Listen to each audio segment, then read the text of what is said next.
ഒന്നാം നൂറ്റാണ്ടിൽ നടന്ന ഒരു സംഭവത്തിൻ്റെ ദൃശ്യാവിഷ്കാരമാണ് ഞങ്ങളിവിടെ അവതരിപ്പിക്കുന്നത്. ഈ പാറമേൽ ഞാൻ എൻ്റെ സഭയെ പണിയും എന്ന് അരുളി ചെയ്ത കർത്താവായ യേശുക്രിസ്തുവിൻ്റെ വാഗ്ദത്ത പ്രകാരം യേശുക്രിസ്തുവിൻ്റെ മരണശേഷം 50-ാം ദിനം പെന്തക്കോസ്ത് നാളിൽ യെരുശലേമിൽ പുതിയ നിയമ ദൈവസഭ ആരംഭിച്ചു. കർത്താവായ യേശുക്രിസ്തു തന്നെയാണ് സഭയുടെ മൂലക്കല്ല്. യേശുക്രിസ്തു തലയായിരിക്കുന്ന തൻ്റെ ശരീരമാണ് സഭ. സഭയുടെ ആരംഭത്തിൽ അപ്പോസ്തലന്മാർ അറിയിച്ച സുവിശേഷം കേട്ട് അനേകർ മാനസാന്തരപ്പെട്ടു, യേശുക്രിസ്തുവിൽ വിശ്വസിച്ചു. അങ്ങനെ രക്ഷിക്കപ്പെട്ടവരെ കർത്താവ് തൻ്റെ സഭയോട് ചേർത്തുകൊണ്ടിരുന്നു.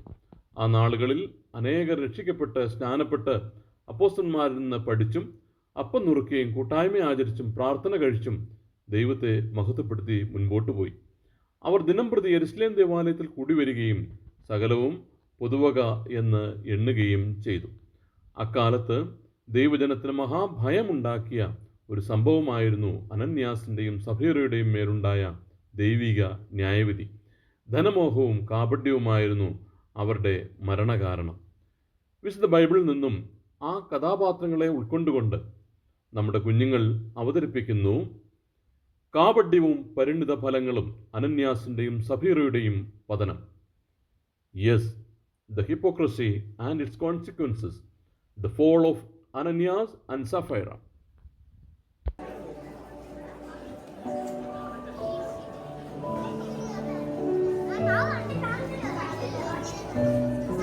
സഫീറേ, എടി സഫീറേ. എത്തിയോ? പോയ കാര്യം എന്തായി? അതൊക്കെ ശരിയായി. തോമാച്ചാൻ കൊണ്ടുവന്ന ആള് നമ്മുടെ വസ്തു വാങ്ങിക്കൊള്ളാവുന്ന കാര്യം ഒന്ന് സമ്മതിച്ചു. നമ്മൾ ചോദിച്ച വില കിട്ടുമോ? ആദ്യം ഒരു മണി കാണിച്ചെങ്കിലും ഞാൻ വസ്തുവിനെ കുറിച്ച് അല്പം പുകഴ്ത്തിയൊക്കെ പറഞ്ഞപ്പം മത്തായിച്ചൻ അതിലങ്ങ് വീണു. നന്നായി. ഏത് മത്തായിച്ചാനാണച്ചാ? ഓ, അത് അപ്പുറത്തുള്ള പ്രവിശ്യ റിയൽ എസ്റ്റേറ്റ് നടത്തുന്ന ഒരാളാ. അയാൾ വാക്ക് മാറണോ? പണവുമായി ഇപ്പോൾ എത്തുമെന്നാണ് വലുതും പറഞ്ഞോ? രാവിലെ ബാങ്കൊക്കെ തുറക്കുന്ന സമയത്തേക്ക് എത്താമെന്നാ പറഞ്ഞത്. എന്തുകൊണ്ട് നോക്കാം.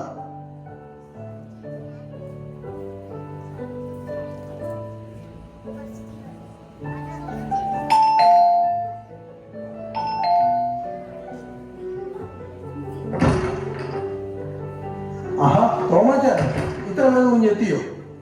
മത്തായിച്ചാനും കൂടെയുണ്ട്. ആഹാ, ഹലോ മത്തായിച്ച, രണ്ടുപേരും ഇരുന്നാട്ടെ. അങ്ങനെ സ്ഥലം വിൽപ്പനയാക്കിയല്ലോ. പറഞ്ഞ തുകയിൽ ഒരണ പോലും കുറയാതെ മത്തായിച്ചാൻ കൊണ്ടുവന്നിട്ടുണ്ട്. മത്തായിച്ച, ഉള്ള കാര്യം പറയാമല്ലോ, വളരെ നല്ല വസ്തുവാണ്. കാശിന് അല്പം ആവശ്യം വന്നുകൊണ്ട് മാത്രം ഞങ്ങൾ വിൽക്കാൻ തീരുമാനിച്ചതാണ്.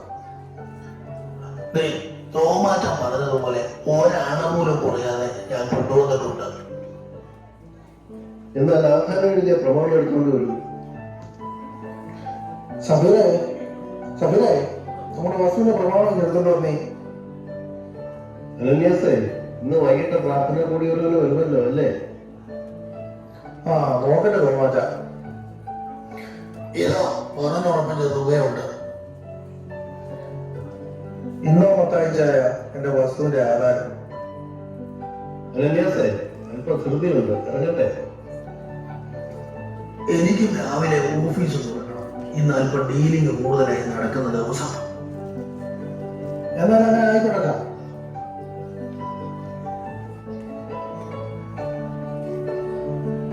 എന്റെ ഒരു മോളെ അടിച്ചടി ലോട്ടറി. ഇതിന്റെ ഇടയ്ക്ക് ലോട്ടറി മേടിച്ചോ? അതല്ലടി, ഒരു വലിയ തുകയായി ഇപ്പൊ നമുക്ക് കിട്ടിയിരിക്കുന്നത്. ഞാൻ പ്രതീക്ഷിച്ചതിലപ്പുറം പണം നമുക്ക് കിട്ടിയിട്ടുണ്ട്. നമുക്ക് ഈ പണം കൊണ്ട് ഒരു ബംഗ്ലാവ് വാങ്ങിയാലോ?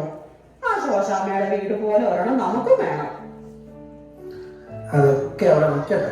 ഇപ്പൊ മോള് പോയിട്ട് ഈ പണം കൊണ്ട് അലമാരി വെച്ച് കൂട്ടിയിട്ടിങ്ങോട്ട് വാ. അതെ അതെ അതെ, ഇതാ. ആഹാ, ആരാ ഇത്? വെറുതെ സഹോദരനോ? ബാ, കേറി സഹോദര. എന്നൊക്കെയുണ്ട് വിശേഷം? ഇരിക്കെ. അനന്യാസച്ച, എനിക്ക് സുഖം തന്നെ. അച്ചായനും സമീറ എനിക്ക് സുഖം തന്നെ. അതെ അതെ സഹോദര, ഞങ്ങളും സുഖമായിട്ടിരിക്കുന്നു. അല്ല, ഇതാരാ? നമ്മുടെ കുപ്രോസിൽ നിന്ന് വന്ന ജോസഫ് അല്ലേ? അതെ ആന്റി. സഹോദരന്റെ പേര് മാറ്റുന്നൊക്കെ സഭയിൽ സഹോദരങ്ങൾ പറയുന്നത് കേട്ടല്ലോ. അതെ ആന്റി, നമ്മുടെ സഭയിലെ അപ്പോസ്തലന്മാർ പ്രബോധനപുത്രൻ എന്ന അർത്ഥം വരുന്ന ബർന്നബാസ് എന്ന പേരിനിട്ടു. അല്ല ബർന്നബാസേ, രാവിലത്തെ സുവിശേഷ വേലയും ഭവന സന്ദർശനവും ഒക്കെ തുടങ്ങിയോ? ഞാൻ രാവിലെ സഭ വരെ ഒന്ന് പോയിട്ട് വരുന്ന വഴിയാണ് അച്ഛാ. പത്രോസച്ചായന്റെ പ്രസംഗം വല്ലതും സഭയിൽ നടക്കുന്നുണ്ടായിരുന്നോ? പ്രാർത്ഥനാ കൂടികളും ഉണ്ടായിരുന്നു, അത് കഴിഞ്ഞു. മാത്രമല്ല, എനിക്കുണ്ടായിരുന്ന സ്വത്ത് വിറ്റ് കിട്ടിയ പണം അപ്പോസ്തലന്മാരുടെ കാൽക്കൽ വെച്ചിട്ടും കൂടി വരുന്ന വഴിയാണ്. അത് നന്നായി സഹോദര. ഇപ്പോഴത്തെ ചെറുപ്പക്കാരായ സഹോദരങ്ങൾക്ക് ഒരു മാതൃകയായിരിക്കട്ടെ. സഹോദരന് എത്ര ഏക്കർ സ്ഥലം ഉണ്ടായിരുന്നു? എനിക്ക് നല്ലൊരു നിലം ഉണ്ടായിരുന്നു, അതാണ് വിറ്റത്. എങ്ങനെ സഹോദര, കുറച്ചു തുക സഭയിൽ കൊടുത്തിട്ട് ബാക്കി മുഴുവനും ബാങ്ക് ഡെപ്പോസിറ്റ് ചെയ്തോ? ഒരു ലേഖനായി എനിക്ക് ബാങ്ക് ഡിപ്പോസിറ്റ് ഒന്നും ഇല്ല അച്ഛാ. പണം മുഴുവനും ഞാൻ അപ്പോസ്തലന്മാരെ കൊണ്ട് കൊടുത്തിട്ട് വന്നത്. നമ്മൾക്ക് ആവശ്യമുണ്ടെങ്കിൽ ചെന്ന് ചോദിച്ചാൽ അവർ തരുമല്ലോ. കർത്താവിലേക്ക് വന്ന അനേക വിശ്വാസികൾ ഇങ്ങനെയൊക്കെ ചെയ്യുന്നുണ്ടെന്ന് ഞാൻ കേട്ടായിരുന്നു സഹോദരൻ. അതെ, വളരെ നല്ല പ്രവൃത്തി. അതുകൊണ്ട് ആന്റി, നമ്മുടെ ഇടയിൽ മുട്ടുള്ളവർ ആരും തന്നെ ഇല്ല. മാത്രമല്ല, രക്ഷിക്കപ്പെട്ട ഓരോ വിശ്വാസിയും അന്യോന്യം ഏക മനസ്സും ഏക ഹൃദയമുള്ളവരായിരിക്കുന്നു. അതുകൊണ്ട് എന്റേത് എന്റേത്, ഇതെന്റെ സ്വന്തം എന്ന് ആരും പറയുന്നതില്ല. സമാധാനമുള്ള ജീവിതം. ഓ, വർത്തമാനം പറഞ്ഞ് സമയം പോയതറിഞ്ഞില്ല. ഒന്ന് പ്രാർത്ഥിച്ച് ഇറങ്ങട്ടെ. അങ്ങനെ ആകട്ടെ സഹോദര. എന്നാ നമുക്ക് പ്രാർത്ഥിക്കാം. ഞങ്ങളുടെ സ്വർഗീയ പിതാവാം ദൈവമേ, നന്ദിയോടെ സ്തോത്രം ചെയ്യുന്നു. ഞങ്ങൾക്ക് ഇതിനെ അല്പസമയം ഭവനത്തിൽ കൂടുവാൻ ഇടയാക്കുന്നത് സ്തോത്രം. കർത്താവെ, വിവിധ കാര്യങ്ങൾ ഞങ്ങൾ ചിന്തിക്കുകയും സംസാരിക്കുകയും ചെയ്തു. കർത്താവെ, എല്ലാം അവിടുന്ന് ശ്രദ്ധ വെച്ച് കേട്ടിരിക്കുക സ്തോത്രം. കലമ്യാസത്താനെയും സഭ്യരാജയെയും അനുഗ്രഹിക്കണമേ. കുടുംബത്തെ അവിടുത്തെ കരങ്ങളിൽ തരുന്നു. സ്ഥലം സഭയെ അവിടുത്തെ കരങ്ങളിൽ തരുന്നു. എല്ലാവരെയും കർത്താവെ അവിടുന്ന് അനുഗ്രഹിക്കണം. കർത്താവെ, പത്രോസ്താനെയും അപ്പോസ്തലന്മാരെയും എല്ലാം അവിടുത്തെ വേലയിൽ പെരുന്നാളിൽ വർദ്ധിച്ചു വരുവാൻ ഇടയാക്കണമെന്ന് പ്രാർത്ഥിക്കുന്നു. കർത്താവെ, ഞങ്ങൾക്ക് നൽകിയ നല്ല സമയത്തിനാണ് സ്തോത്രം. അടിയനിപ്പോൾ പിരിയുന്നു. വീണ്ടും കാണുന്നതിനെയും അവിടുത്തെ ചെറുകളിൽ കാത്തുകൊള്ളുന്നു. സകല മഹത്വം ദൈവത്തെ പ്രവേശിക്കാവുന്ന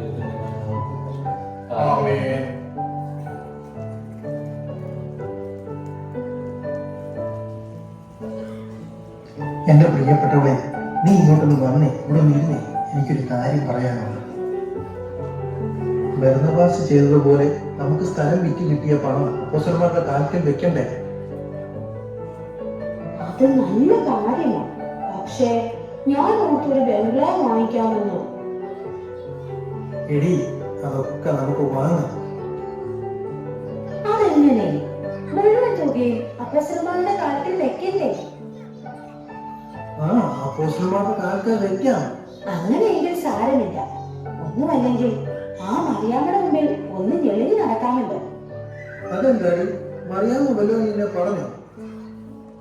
അല്ല അച്ചായ, അവരുടെ വീടും നിലവും വിറ്റിട്ട് മുഴുവൻ പണവും അപ്പോസ്തലന്മാരുടെ കാലത്തിൽ വെച്ചു. എല്ലാവർക്കും അതുകൊണ്ട് എന്തൊരു ബഹുമാനമാണ്. നമുക്കും കിട്ടുമടി ബഹുമാനം. ഞാൻ പറയുന്നത് നീ ഒന്ന് കേൾക്ക്. നമുക്ക് കിട്ടിയ പണത്തിന്റെ ഒരംശം മാത്രമേ നമ്മൾ അപ്പോസ്തലന്മാരെ ഏൽപ്പിക്കുന്നുള്ളൂ. ഒരംശം മാത്രം? അതവരെ അറിയില്ലേ? എങ്ങനെ അറിയാനാണ്? അതൊന്നും അവർക്ക് വെളിപ്പെടുകയൊന്നുമില്ല. ആ, ഒന്നും സാരമില്ല, ഒരംശം.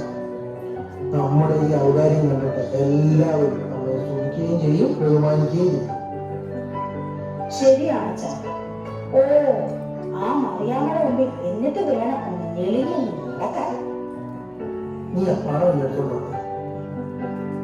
ഓ, ഇതാ വരുന്ന അച്ഛാ.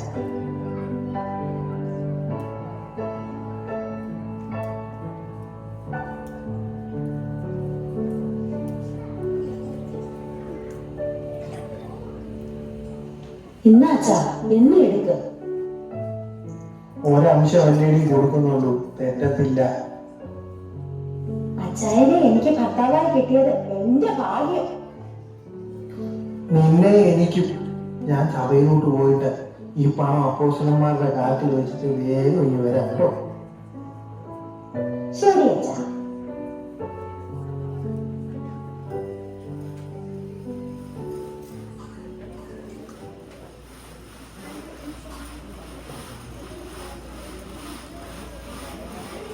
പ്രതിഫലം തന്നിടുവാൻ യേശുരാജൻ വന്നിടുവാൻ അധികമില്ലിനിയും നാളുകൾ നമ്മുടെ ആദികൾ തീർന്നിടുവാൻ അധികമില്ലിനിയും നാളുകൾ നമ്മുടെ ആദികൾ തീർന്നിടുവാൻ തന്തിരുനാമത്തിനാ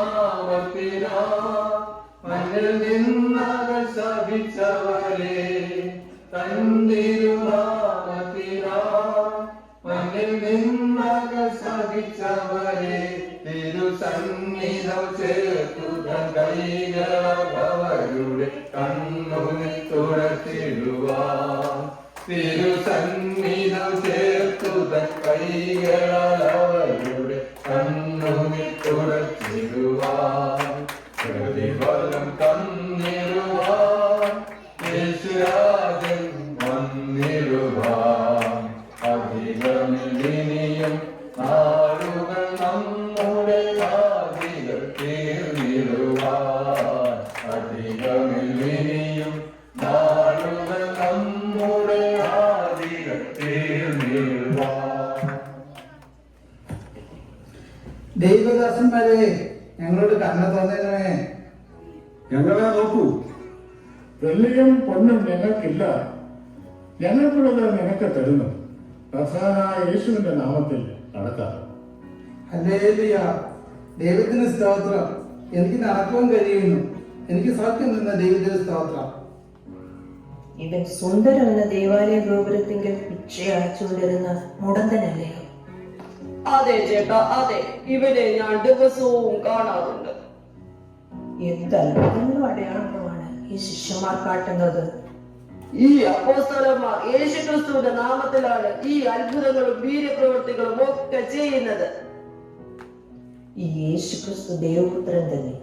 ഇവർ പഠിപ്പിക്കുന്നതും പ്രസംഗിക്കുന്നതും എല്ലാം ശരി തന്നെ. അതെ, ഈ യേശുക്രിസ്തു ദൈവപുത്രൻ എന്ന് ഞാനും വിശ്വസിക്കുന്നു. നമുക്ക് ഇവരുടെ കൂടെ പ്രാർത്ഥനയ്ക്ക് കൂടാ. എന്ത് സന്തോഷമാണ് ഇവരുടെ ഇടയിൽ. അതാ യേശുവിന്റെ ശിഷ്യനായ പത്രോസ് എന്തോ പറയുവാൻ തുടങ്ങുന്നു. അത് നമുക്ക് ശ്രദ്ധിക്കാം. ഇസ്രായേൽ പുരുഷന്മാരെ, ഇതിങ്ങനെ ആശ്ചര്യപ്പെടുന്നത് എന്ത്? ഞങ്ങളുടെ സ്വന്തം ശക്തി കൊണ്ടോ ഭക്തി കൊണ്ടോ ഇവരെ നടക്കുമാറാക്കി എന്ന പോലെ ഞങ്ങളെ ഉറ്റുനോക്കുന്നത് എന്ത്? എന്റെ ഇസ്രായേലിന്റെ ദൈവം പരിശുദ്ധൻ, ഉന്നതൻ. അവന്റെ നാമം ഇന്നും എന്നേക്കും വാഴ്ത്തപ്പെടുമാറാകട്ടെ. പരിശുദ്ധനും നീതിമാനുമായ യേശു കർത്താവിനെ നിങ്ങൾ തള്ളിപ്പറഞ്ഞു. കൊലപാതകനായ ബറബ്ബാസിനെ വിട്ടുതരണമെന്ന് ചോദിച്ചു. ജീവനായകനെ കൊന്നുകളഞ്ഞു. എന്നാൽ ജീവനായകനായ യേശു കർത്താവിനെ ദൈവം മരിച്ചവരിൽ നിന്ന് എഴുന്നേൽപ്പിച്ചു. അതിന് ഞങ്ങൾ സാക്ഷികളാകുന്നു. ആ യേശു കർത്താവിലെ വിശ്വാസത്താൽ ഇവൻ ബലം പ്രാപിച്ച് ആരോഗ്യവനായി തീർന്നു. കാൽവരിയിലെ ക്രൂശിൽ എനിക്ക് വേണ്ടി യാഗമായി തീർന്ന കർത്താവാണ് എന്റെ ദൈവം. ഞാൻ അവനെ സ്തുതിക്കുന്നു. പാപപരിഹാരത്തിനായി ഈ യേശു കർത്താവ് മരിച്ചു എഴുന്നേറ്റെന്ന് ഞാനും വിശ്വസിക്കുന്നു. അത്യുന്നതനായ ദൈവത്തിന്റെ മഹത്വം. എനിക്കും രക്ഷകനും കർത്താവുമായി ഈ യേശു ക്രിസ്തു മതി. ഞാനും ഈ ക്രിസ്തുവിൽ വിശ്വസിക്കുന്നു.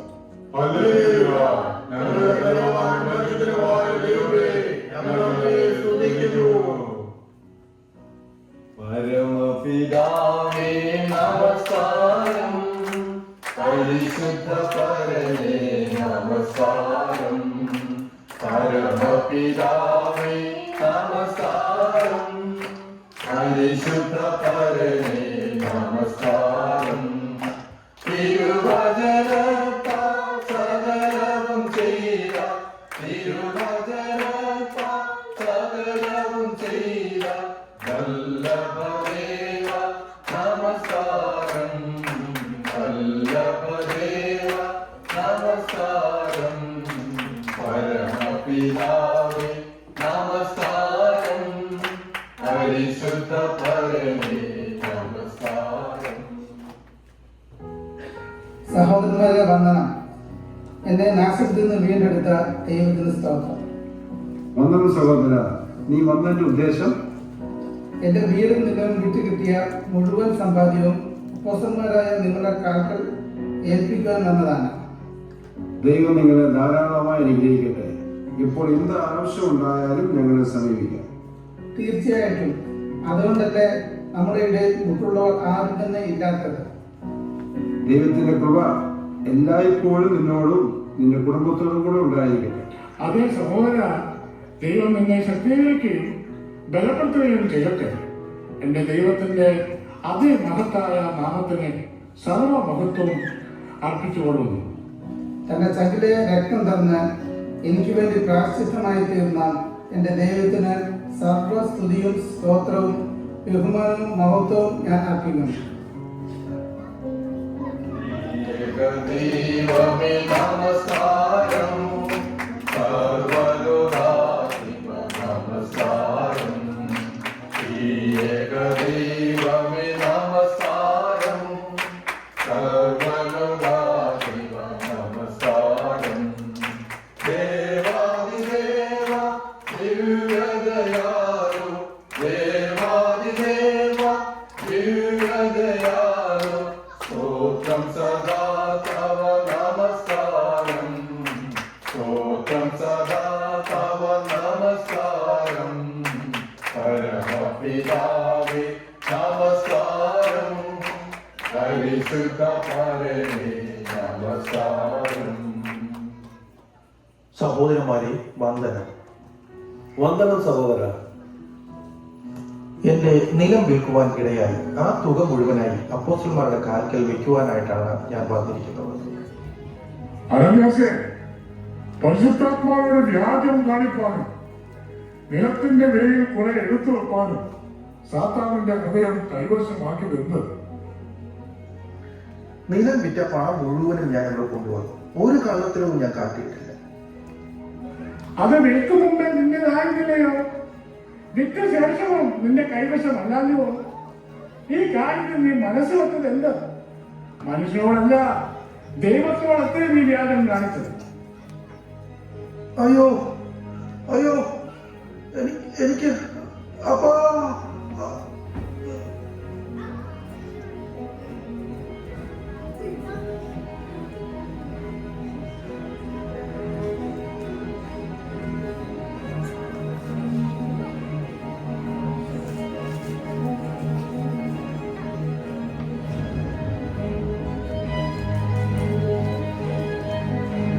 സഫീറെ, ഇത്രയ്ക്കോ നിങ്ങൾ നിലം വിറ്റത്? പറക. അതെ, ഇത്രയ്ക്ക് തന്നെ. കർത്താവിന്റെ ആത്മാവിനെ പരീക്ഷിക്കാൻ നിങ്ങൾ തമ്മിൽ ഒത്തത് എന്ത്? ഇല്ല, ഞങ്ങൾക്ക് കിട്ടിയ മുഴുവൻ പണവും അച്ഛൻ ഇവിടെ കൊണ്ടുവന്നു. ഇതാ നിന്റെ ഭർത്താവിനെ കുഴിച്ചിട്ടവരുടെ കാൽ വാതിൽക്കലുണ്ട്. അവർ നിന്നെയും പുറത്തു കൊണ്ടുപോകും. അയ്യോ അച്ചായ, അയ്യോ അച്ചായ.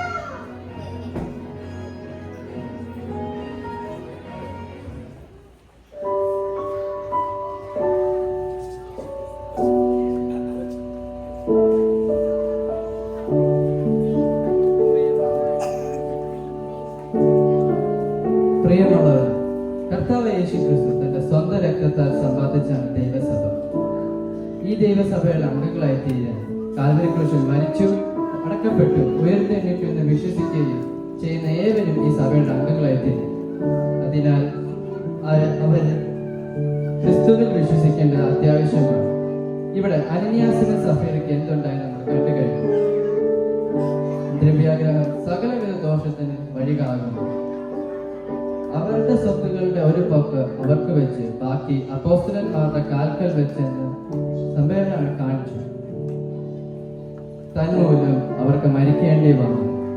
അവർക്ക് മാറ്റിവെച്ചൊന്നും അവർക്ക് അനുഭവിക്കാനും പറ്റി. നമ്മുടെ ദൈവം ദഹിപ്പിക്കുന്ന അഗ്നിയാണ്.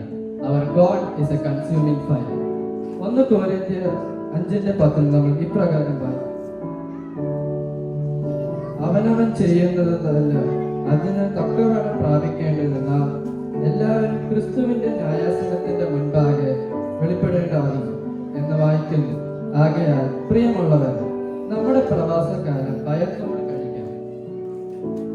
ഈ ലോകത്തിലെ സകല മനുഷ്യർ പാപികളാണ്.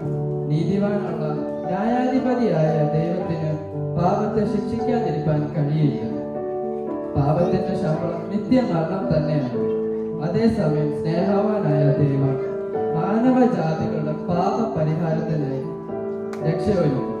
ഈ രക്ഷയിൽ വിശ്വസിക്കുകയും അംഗീകരിച്ച് ഒരു ദൈവ പൈതൽ ആയിത്തീരുവാൻ പാപശിക്ഷയെ നിത്യജനത്തിൽ നിന്നിരിക്കും.